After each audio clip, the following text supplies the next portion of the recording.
Hello, everyone. Welcome back to Tabanka and Ting, the only TNT you can ever visit for free. My name is TaliaT.NYC, and welcome to our new set. It is still in development. That's why it's just really, really white right now, but we're making our way. And welcome to my newest series called The State of the Carnival Address. We know that now that Trinidad Carnival is over and everybody has all of these thoughts and opinions about Trinidad Carnival and Carnival altogether, we are going to start speaking those opinions, especially because they are now welcomed. Everybody's taking note. Everybody is feeling really confident in how they express their opinions about Carnival. So I am joined by a Carnival culture curator. As we all know, my goal is to platform West Indian or Caribbean influencers, culture curators, because it's very important for us to highlight our own and put us on the forefront so that we can keep advancing culture. And here with me to my right is a culture curator. I'm sure everyone has seen all of his beautiful pictures.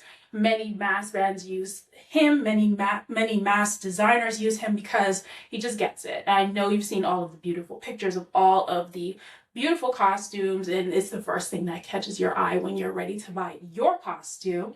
And here with me today is Mr. Hugh Morris Photography. Thank you for joining us. Thank you for having me. Yeah. This is nice. I like the space, by the way. Thanks for coming along, and thank you for your assistance today. All right, so your State of the Carnival address. What do you want to tell the people? What should the people know about Carnival as it stands right now, the culture of Carnival, where you see Carnival going in the future, if you see any issues with Carnival, because we know everybody's had an issue lately with Carnival, especially Trinidad. As it is now, we're in a good space. Are we comfortable? No. I feel like we are finally in a position where there are a lot of issues that are being put on the table. Do I have a problem with open discourse? No. I have a problem with how many people have an opinion about something that they can't change, so to speak. We're at a point where there are no more gatekeepers in the culture. I think social media has literally outpaced all of those who have tried their best to keep the culture at a certain standard or at a certain pace. And now everybody has their own line, so to speak. So people who were once being pushed out of being section leaders have bands. Creatives who basically couldn't find a place in a band are now really gaining momentum in regards to having their own fan bases, things of that nature. We have social media influencers, carnival influencers, so to speak, that got a title that nobody really put on them or gave to them. It just happened out of nowhere post-COVID. It's a good space in regards to sky's the limit, but I think we're about to reach a glass ceiling at some point in the near future. What is that glass ceiling to you? Because I feel like, for me at least, what I see is a whole bunch of traditionalists, which I completely understand because when it comes to many things too, I am also a traditionalist, especially when it comes to things like music. As a musician, I am a traditionalist. But when it comes to Carnival in and of itself, I guess you would consider me a modernist or a futurist. I know that a lot of people feel like we're losing recipes. We are abandoning, the traditional essence of what Carnival is, from the costumes to the music to just the way that Carnival happens. And people feel like, they're losing their culture, or they're losing how their culture is being represented to the world. So what does that glass ceiling look like to you? So in all, we have Carnival culture and we have Carnival, the industry. I think definitely the industry has outpaced the culture, so to speak. In terms of scale, we look at mass, pretty mass as we refer to it, being something that has now outgrown, so to speak, many of the mass camps and the smaller mom and pops places that we would normally go to create that kind of commercial exchange. So it's an e-commerce space now. But the traditional elements of Carnival are still there. You still have your Calypso tent. You still have your panorama. You still have, your slavery revolts. You still have your Camboules. You still have your stick fighting, things of that nature. These things are unchanged. But in regards to the pretty mass aspect of things, whereas before a section used to be 30, 40 people, now we're looking on the road, it's 500, 600 deep. Um, Carnival is no longer something that can be contained within the walls of a mass camp. So you find people now reaching out to different industries, so to speak, to expand their businesses.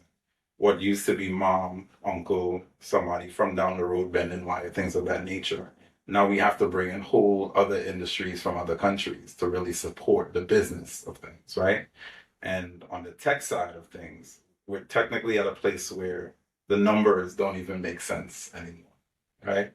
Now, would you say that those understandings, because you're in the business of Carnival, but you also participate, you play mass and stuff like that. Would you say that the disconnect between the people, especially people who play mass, people who are not necessarily models or influencers or promoters, DJs, would you say that knowledge is lost on them because they don't understand the business behind Carnival and how it meshes with the culture of Carnival? Because the people are frustrated, and I understand why, but I also understand why, as a business person, it does not make sense to like give the consumer an invoice and show like, okay, well, this is how much this yard of jewels cost, how much one feather on your backpack costs. Right. So like, where do you think that frustration stems from? And is there a way to like ease it? Because people were upset this past week after Trinidad Carnival finished. There's more of an emphasis on the e-commerce side of things versus the historical context as to why you're participating. So because it's much easier to buy in than it is to actually sit down and understand why you're present and in the moment in this foreign country, celebrating and reveling. At some point, I think there's a disconnect between the business side and the gatekeepers that used to hold on to the historical context. So when the history exits the room, and now the for sale signs and the sold out signs really get pushed to the forefront, you have all hype, but really no weight in regards to culture, right? In regards to what is the actual story behind what we're portraying on the road. The commercial aspect of things now more so push body to the forefront versus your standard Carnival characters. So the history is more so put to the back burner until you have moments of clarity, right? When two people have a difference as to the why. Why are we doing this? Why do we play jazz? Why do we play these specific characters, and how is it portrayed in present day? That's when you go back and you get a gatekeeper to kind of give people the final answer as to who's right, who's wrong. But as long as the money, so to speak, is put to the forefront, the business, the historical context is lost. Therefore, it confuses the consumer. Do you think we need more gatekeepers, or like someone to, because I consider myself a gatekeeper, especially even with this podcast, right? My goal, as I said before, is to platform West Indian, Caribbean content creators, culture curators, because I feel like too often we do let the hype overrun the history, or the connection. Because I feel like one thing about us as West Indians, we feel very connected, especially to Carnival, especially the reason why we play mass, we go out on the road. I feel like when I always bring my friends who are not necessarily West Indian to experience playing mass, right? But me, I do a lot of education before they even get to purchasing the costume. First thing I'm sending you is a playlist, all soca, because I'm letting you know right then and there, this is all you're going to hear. You're not going to hear no dreams and nightmares. We're not, because I went to an HBCU. That's the turn up song, right? You're not going to hear dreams and nightmares. You'll hear Pandemonium. You'll hear something by Boise. You'll hear Marshall from sun up to sundown. You're going to understand what a frontline costume is, backline, the differences, prices. We're playing Juve. You're going to be very dirty. You're going to get paint powder, and you're going to be okay with it. You're going to understand why we do Juve to a certain extent. But I feel like not everybody takes that type of care when it comes to explaining our culture to the masses. And then we'll get non-West Indian content creators who will come, they'll have this like meteoric rise within the space, which it's just the nature of social media, especially since we put an emphasis on virality as opposed to like the actual essence of a content. And then we will then, prop them up because, nobody wants to be seen like a hater. Right. And then they will get to a certain position or a certain level, now they're the go-to person for, or the face of a West Indian brand, of a band, of a party that's well known within the community. And I just feel like many Caribbean or West Indian content creators, especially those living on islands, don't get that type of exposure and they don't get that type of recognition. And they're going crazy with their content. And it seems like those that we big up are actually doing less but receiving more. And I feel like people are starting to feel that, they're starting to see that, and that is also making them frustrated. So Right. do we need more gatekeepers? And if so, what would that look like? So that was a lot. Let's unpack it. So in present tense, we have Carnival influencers, right? Highly regarded, some just based on their following. But to me, the true influencers are those that can answer the question, why? Why are we here? Why do we do these things? Why are we reveling? Many of the highly regarded Carnival influencers can answer the question, what? What is this, right? What is jab? What is, juve? What is? But they can't explain the why. And the gatekeepers who have been in those positions, and we're talking about from inception, or they came in at key turning points in the culture, can actually explain why. You need the why. And the why is very important in regards to culture because you don't know where you're headed if you don't know where you came from. And specifically the reason why who we are as a people moving forward. If those messages are not passed down, then they're replaced, right? And the minute time we start putting the what in front of the why, then a million people could tell you what Carnival is.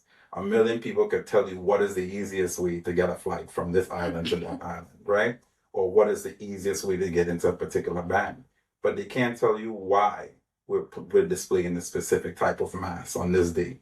They can't tell you why on certain days, on certain islands. This is why we're celebrating mass on a Monday instead of a Tuesday, or why we have 2 days of mass. The reason why I push why to the forefront is if you are actually going to be influencing the next generation of Carnival enthusiasts, they have to know the reason why they are so into this thing that's just unexplainable, right? And the true gatekeepers actually ignite that spark in our brains, right? Whereas we could figure out genetically why there's a jamboree on the road and there's a calling, right? Why is this chant so specific to our specific island or our freedom call? These types of things. Why is the smell of I don't know, of curry? Why could that wake me up in the morning? Like, explain these things to us, right? And there's certain ancestral calls that we are unfamiliar with. What is it? We know it as soca, we know it as a goat skin drum rhythm, these kind of things. But for the people who can sit down, an entire room of individuals and explain to them their existence leading up to present day, those are the true influencers. So when we speak of gatekeepers, it's not necessarily people that sat in positions and did nothing with those positions of power for years, but they really hold the knowledge towards the things that we truly can't explain, right? The things that we too would need to call somebody to kind of like, okay, what's the difference between such and such, right? I am of Grenadian descent. And when we speak of jab is everywhere. See people, they literally run that into the ground. Jab in the kitchen, jab in the bathroom, jab in the bedroom, right? Jab on a boat, jab in a backyard. But to have somebody explain what a maroon is, right? The people that literally would just get tired of being enslaved and have that spirit of freedom. I'm going to make my own freedom. I'm going to rebel against this oppressive nature. Jab is born out of oppression. So when you see people 3 o'clock in the morning covering themselves in black, motor oil is the present tense of jab, but traditionally it was done in charcoal, right? It was done in molasses. Jab molassie actually is what it is. And to have these people mock the slave masters or even call in a lavway, right? Like they're chanting to people that are enslaved as to how to be free. mocking the slave masters, burning the cane fields to the ground. To have people pass on those stories of tradition in present tense, to me, puts more value back into Carnival versus how much a bikini with feathers costs, or versus an all-inclusive fed. These kind of things. If you're calling yourself a true Carnival influencer, tell us why we are investing $3,000 into these 4 days on a remote island. I love that you brought up John Belasting because I just learned, and the funny thing about it, I learned about it through a soca song, and I was just like, wow, I've never heard about this before. I've never been to Grenada before. I'm dying to go to Spice Mass. I'm going to make it there next year. It's going to be on my calendar, not moving it. I'm planning everything around Spice Mass. But I do think you are right in saying that, the education is really the bigger part of it, explaining the why behind, especially the money aspect, because that's what's getting everybody out. The current gripe everybody has is that Carnival seems to be getting too expensive. We're there. We're foreigners and we can't afford it. Exactly. Like I will never forget the first time I played Mass in Nancy, because I was not a masquerade. I was a model before I was ever a masquerader, and I felt like, well, I can't. I felt fake. I couldn't really express or embody like whatever costume I'm putting myself in because I hadn't really had the experience yet. Like I said, I'm a musician. I play pan. That's what Carnival was for me. So when you speak about like, the drum beat, that is something that resonates for me. I feel that in my body. I feel very connected to my pan. And when I was in law school for 3 years, it was so miserable because I could not go to pan practice every week and play gigs and stuff like that. But I feel disconnected because the first time I played Mass, my costume, frontline, feather backpack, bejeweled, $749. Okay. I have never spent $749 ever again for a frontline costume with a nice big backpack. I'm going to Jamaica Carnival in April. A small backpack with a backline costume is $1,200 USD. A lot has changed, right? In terms of scale. Whenever there's a demand for something, feathers, gems, fabric, metal, of course the price will go up. But I realized post-COVID, it became very expensive for many designers to source feathers. And not only to source it, but to import the feathers was another issue. Before, as I said, a lot of these costumes were constructed here presently, in the US and in the respective islands, people would import the feathers. But if there's a demand for it, now instead of ordering 300, 400, for costumes of that nature, now you're trying to do it up to 1,000, 2,000. Now you're dependent on China, so to speak, to supply not only production, but the raw materials. And with that, Carnival is at the mercy of other industries to survive.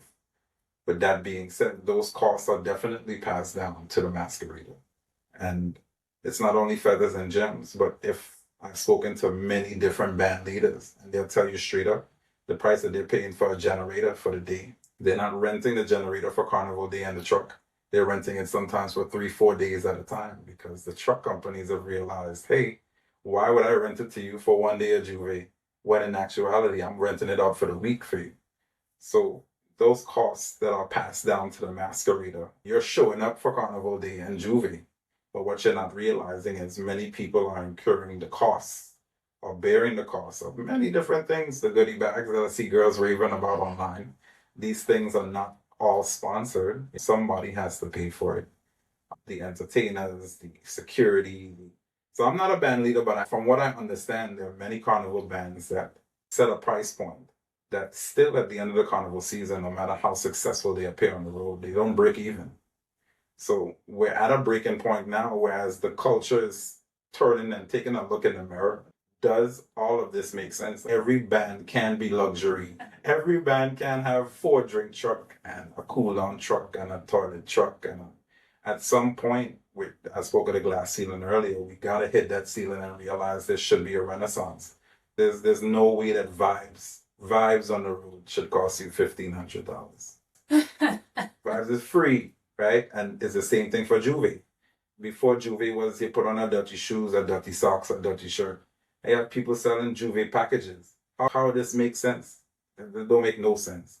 But the price point of Carnival is at a point whereas if it gets any higher, now we have to ask ourselves, who is this targeting in terms of the consumer market?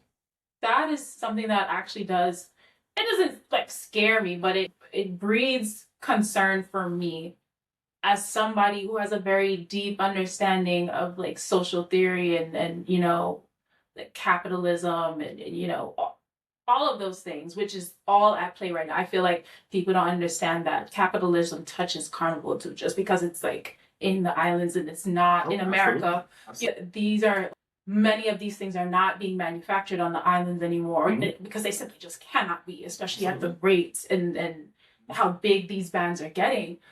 I feel like the luxuriousness, the VIP-ness, which was also a gripe for people this past Trinidad Carnival, I feel like it breeds a level, people are calling it exclusivity, but I feel like it breeds a tiered system. Like we are creating classes in Carnival, and I really think that is what we're getting away from. That is the recipe we're losing. Carnival was never for the ruling class. It was to mock the ruling class. It was never for rich people. It was never for, who can spend the most. Because I feel like it's becoming a competition of that. We're saying that in order to have a good time on the road, we need to spend thousands of dollars. We need to have our own carton off section. We need to have our own cart, our own drinks truck with the champagne and stuff like that. And I promise you, I've never had champagne on the road, and I've always had an amazing time. Never had a VIP experience. Always had an amazing time, to the point where my friends see and they want to come. And they're also not looking for a VIP experience because I really don't know what that means on the road. So from the time you mentioned pay to play, right? So we can't say never. Carnival itself has always been people reveling on the streets, whether it be to pan or to the beat of a local drum, things of that nature. The reveling aspect of Carnival has always been free to all. Free to all to experience, to listen, to join, that kind of thing. But once we began, and this could be however many years ago, encouraging people to pay to play, it automatically creates a barrier to actually being included into the festivities, right? The costumes are on display on the road. People are reveling in the costumes. You pay for that experience to play with the band. Cool. But all throughout now, we've created those tier systems from the time we start mentioning frontline, backline, midline, right? It automatically sets a standard as to somebody's pockets, right? If you want to be the frontline girl, okay, cool. Spend your money, right? You want to be a backline girl and you want to spend frontline money, spend your money. The midline is created to, of course, be someplace in between, things of that nature. But what we noticed, this is probably way before COVID, the midline vanished, right? The midline is gone. So that's in specific Carnival markets, because I think they still have it in Toronto. Whereas it used to be a full spectrum, people across the socioeconomic spectrum could participate, whether you're backline or whether you're ultra frontline. Remember, ultra frontline came out of nowhere. But once the midline kind of disappeared, now you have to pick and choose. It's either you're rock bottom or you go spend your money. And for many people now, it's especially the locals. The locals are completely priced out. You're looking at many of the foreign carnivals that are in US dollars. You go on the website, it's not in no Eastern Caribbean currency or Jamaican dollars. It's automatically in US dollars. And for the bands that are probably placed in the UK, pounds. Right? So we're at a point now whereas we have phased out of including the local. We are officially a foreign culture. So when you speak of exclusivity, it's us. We are the problem, but we're contributing to it by buying in anyway. I think that's so funny because I feel like it always does boil down to us, even in the conversation of things not being made locally. I said this on an earlier episode. People complain, right, about the price and stuff like that. But I don't see anybody coming off of their 9 to 5 on a Friday and pulling up to a mass camp to rap wire bras, to gem wire bras, panties, to put feathers on backpacks. And I feel like, okay, well, if we're not going to do that, we have to pay somebody else to do that. But also, if we do not stop patronizing the bands or the parties that we have a problem with, then how does anybody really know that it's not acceptable? You know what I'm saying? Like, I don't want to call it like a movement, like the civil rights movement of the Caribbean, or like, I'm not calling for anybody to be the MLK of, the carnival scene, but I feel like, how else do you convey to the powers that be, whether that be band leaders, designers? Because another complaint is, the panties are getting real small, and they're not really covering anything but the split in the middle really anymore. How do you convey to the powers that be, the people in charge, this is not acceptable anymore, or we're not going to patronize your business, we're not going to pay that anymore, especially when all of your friends are still going. You don't want to be that oddball out. You still want to go and have a good time. So how do you make the change? So the misconception that people have is the promoter or the band leader or the section leader is in control. Carnival is probably one of the only cultures that I know that doesn't have a helping hand in regards to law, in regards to lobbying, in regards to going to those rooms that make the decisions for the permits, that make the decisions as to who governs what activities happen on these specific areas of land and so on. So let's just talk about all-inclusive events. Many people have been screaming that these events have been skyrocketing over the years, but many people would not know how much the promoters would pay for the permits or pay for the actual venue or the decor, things of that nature.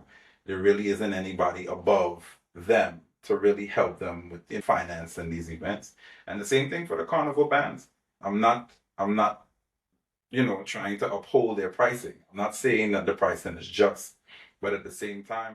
Gatekeepers. What's the difference between a gatekeeper and a hater? Because I feel like that's always what it boils down to, right? Especially when we talk about the situation that happened a couple weeks ago. The dancer, I'm going to respect her title because that's how she classifies herself. She says she's not a carnival influencer. I think her name is Official D Fine Wine or something like that.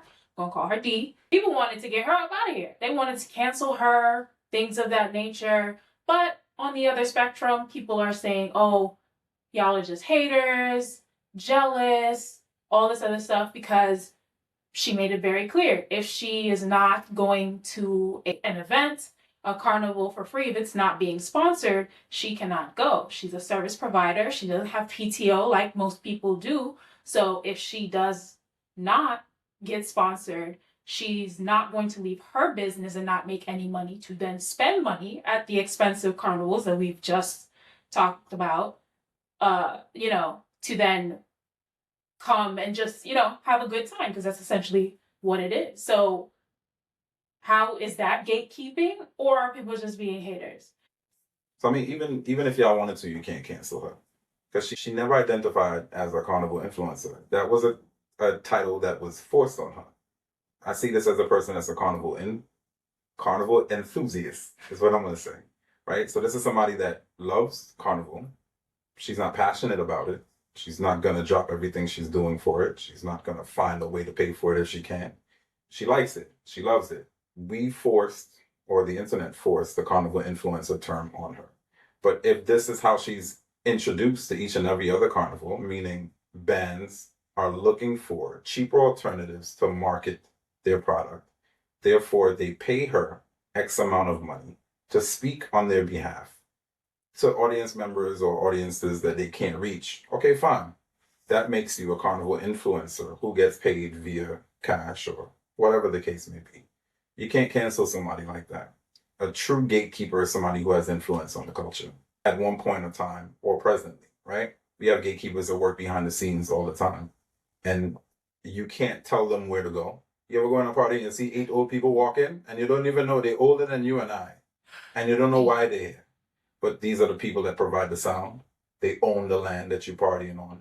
They probably are the ones who talk to the police to keep the permits going until 6 a.m.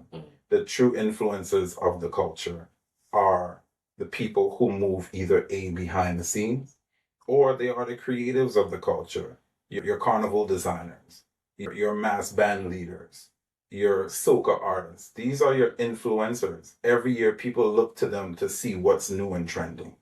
But we've taken carnival enthusiasts and given them a title, right? And then we're mad at the compensation that they're receiving, if any, from carnival bands or designers, because the designers don't want to pay other people $10,000 or $6,000 to advertise on radio or in print. So they can give this young lady who's whining on the road X amount of dollars for a couple of months to talk up the band, and she has 100,000 followers. Right, the rule of thumb right now with most industry influencers, I don't care what industry you're in, the rule of thumb is every 100,000 followers is about $1,000 of compensation. Whether that come through product or it come through currency itself over a span of time, that's what it is. But I think people are more so exaggerating how much influencers make off of the culture, because you have carnival designers and bands that aren't really giving just right compensation to the creatives that help put most of them in the position they're in. So how could they turn and pay somebody who whining in a circle and splitting in the middle $2,000, $3,000, $4,000? It don't make no sense. I agree. I don't, and I also don't think she needed to be canceled because of that, because we can't in the same breath also complain about how expensive Carnival is and how we can't go even as regular people with PTO and stuff like that who can save. I thought that the situation was just blown a little bit out of proportion, mostly because people were reacting to the tone in which she said what she said, which I feel like is up for debate, but I feel like that really wasn't the crux of the entire argument. They made it way more than it should be. If she said that she's not going unless somebody pays for it, okay. Exactly. That's what I heard. I didn't hear her speak ill on anybody's culture. I didn't hear her turn and until it started getting disrespectful for other people. But she simply said, if somebody isn't paying for me to go, I ain't going. And I think this boils down to this conversation here. You cannot mix, we say carnival culture as if it encompasses every island that there is in Caracol. Every carnival, every island, I should say, has their own unique carnival product. It's born out of the tradition of each island. I cannot compare Barbados to Grenada. I cannot compare Martinique to Guadeloupe. I cannot compare Trinidad to... So when I start hearing people rank carnivals throughout the year, it's like the most asinine thing you could think of, right? It's like asking somebody, rank these top 5 fruits. And it's just like, well, if that's your opinion, that's what you like, right? But you can't compare a banana to a mango. I don't care what scale you're trying to choose to compare them to. If Trinidad is marketing themselves as the Mecca of Carnival, if you look at any other country's board of tourism or their tourism authority, nowhere in that write-up you would see the Mecca, right? You would never see Vincy Mash claiming that they are the best spice mass in the world, or somebody claiming that they're right behind Sugar Mass. Every island has its unique carnival product, and if you go on that island's board of tourism website, you would see that they have traditional elements that are actually put into their carnival to actually create a carnival product that wants people to join in, right? Not exclusively. They want to include all cultures. Come and learn about an island. You cannot compare any other island's carnival to any other island's carnival. That's it. 100% agree. Okay. Like that's literally how I feel about it. I mean, okay. I participate in this type of carnival as somebody who went to Howard University, especially around homecoming time. Oh, Howard is the Mecca. You know, our homecoming is the best. Then you got FAMU. They talking about their homecoming is the best. Okay. I feel like it's the same brand. So I should go and bust your car window now because all they had the best and we had the second best. Like, how does that even make sense? People will fight though. People were getting real spicy this past week. People's feelings were hurt. People were being attacked. All they have your money, spend your money, right? But the most important thing is what you make of the experience is the value in it, right? So when I hear people say that Carnival is so expensive, they have free fed right through Carnival. They have $5 fed right through Carnival. If you choose to go and spend $250 in a soca brainwash or $300 on all inclusive, that's how you choose to invest your money in this specific span of time on this island. but there are many other places that you can go and wholeheartedly enjoy yourself for a specific price point or budget line, if that's what you choose to do, right? But to say that you can only have one type of experience, which is the best experience, by maxing out 5 credit cards is wild to me. I want to meet the person who maxes out 5 credit cards to attend any one of these carnivals. I really do. Every year. So do you know that the actual carnival loans on each one of these items? I recently discovered it, and I was just like, wow. Because, you hear loan, you think of, to me, as a habitual student, I feel like that's the only time that type of investment has ever really made sense to me, or like a car, something that you're going to have for a substantial amount of time. So to hear about a carnival loan, you're paying for feathers and all inclusives and stuff like that. But I mean, I guess if you look at many of the locals on many CARICOM islands, they get paid once a month. Once a month could be your mortgage, it could be utilities, things of that nature. So really and truly, they're looking for an advance to actually participate in their own carnival. That makes sense. When we spoke about people being priced out, the reality of it is this is their culture. We are coming to actually participate in their carnival that they can't afford, and they have to take a loan out for, so to speak, just to participate. Now, it doesn't mean that they're poorer than we may think, but it's just an advance, so to speak, for many people to just participate, and they don't have to compensate or get another job, so to speak, to compensate for the money they lose it on a band they just paid into. But the price point is we're up there. Yeah, we're up there. And I hope it's something that's like the housing crisis, like I hope it's something that pops, like a bubble that pops, and everything starts to, I guess, get back to what we know. I know it can only fall so far because, like you said, we're post-COVID and the world is very different now. Many people are still trying to recoup from those. We never go back.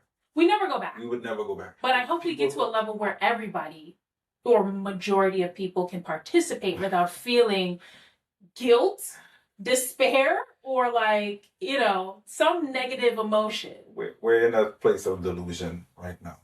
So the most expensive thing on the carnival costume right now is the backpack. Yeah. We've moved away from high waist panty. We've moved away from boy shorts. The thong was a thing of rebellion. Yeah. And eventually it became a very difficult thing to decorate.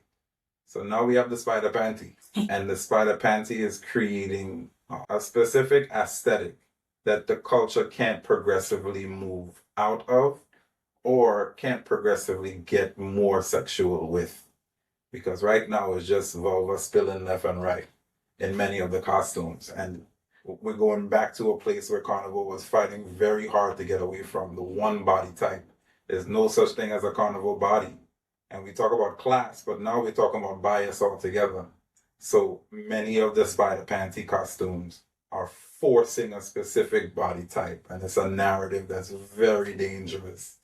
Because now we're saying, if you want to participate, not only do you have to be bare, pretty much, but you have to have a specific shaped pelvis to support a slingshot panty that can't hold 2 pieces of meat, if you understand what I'm saying, right?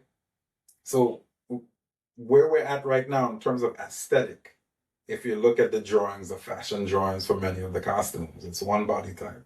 I don't care how curvy or sexy you look, but social media is more so pushing us to believe that this carnival body here is what is needed to be frontline or all-inclusive or luxury, or I don't know. How we get it back, I don't really know.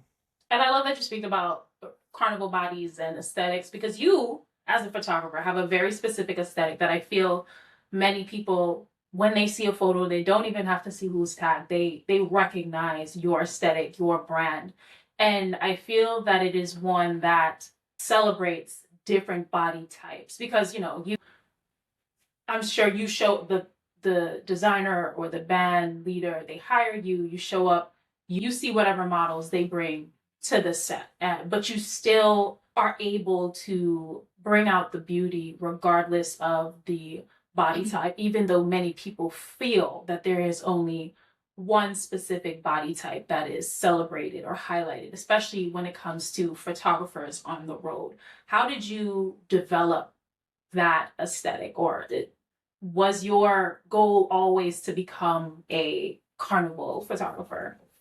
Nah. So we started off taking pictures in parties for free, right? Because that was a free way to get into an event, right? You show up to an event, it's sold out. You flash a camera. I'm with Caribbean Mecca. Lord, I show my age. I'm with Caribbean Mecca. Or I'm with Island Mix. Shout out to Island Mix, all right? And you show up to the event. Yes, you get into a sold out event for free. But in that, you were able to meet so many different people, right? Because after you do 5, 6 parties, it's the same faces over and over again. And you go from shooting for free to they paid you at that time was $75 a night.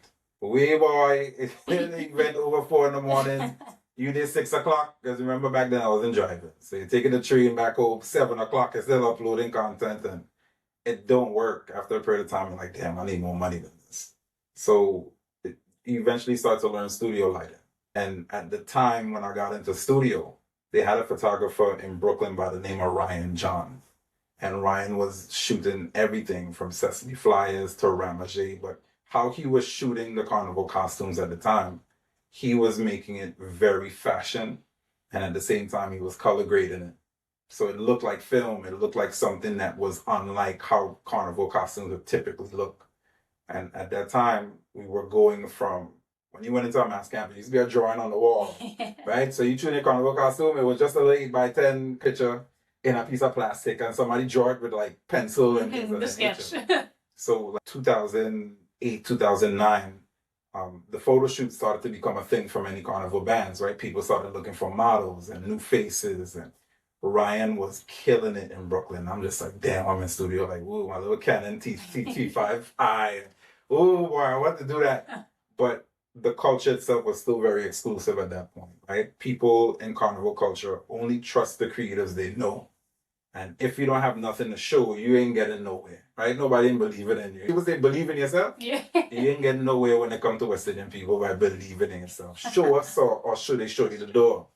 So I started shooting any designer that would allow me to shoot. So the first carnival shoot I did was I shot 2 costumes in a designer's bedroom. We moved all the furniture out. That was the first studio I had. It was me, one light, the screw in the light bulb, and shoot it up against the wall. And it was the beginning of me starting to try and show people I could do something.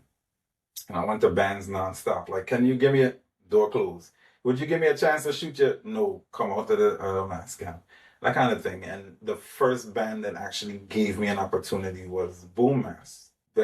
Back then, we didn't have no studio, so you're shooting costume in our backyard, right? Yeah. And you do your best with it, right? I started taking the elements of beauty and the poses that I thought were very strong and feminine, and it actually showcased the costume in such a way that nobody felt like their body was being objectified. And I started shooting it from that perspective. And eventually it moves on to something like, okay, how can I get this color to pop? How can I get this particular skin tone to look flawless? How can I get people to get rid of their insecurities in costumes?